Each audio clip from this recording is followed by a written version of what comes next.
is if 3x over 2 is equals to 3. Now find what?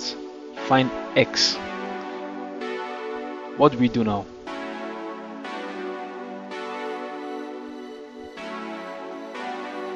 So we need to do is rewrite our equation given to us. 3x over 2 is equals to 3.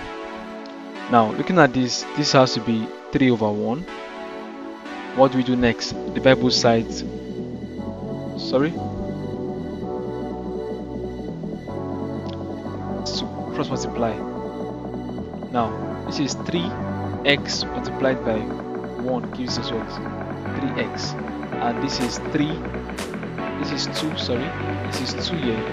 2 times 3 gives us 6.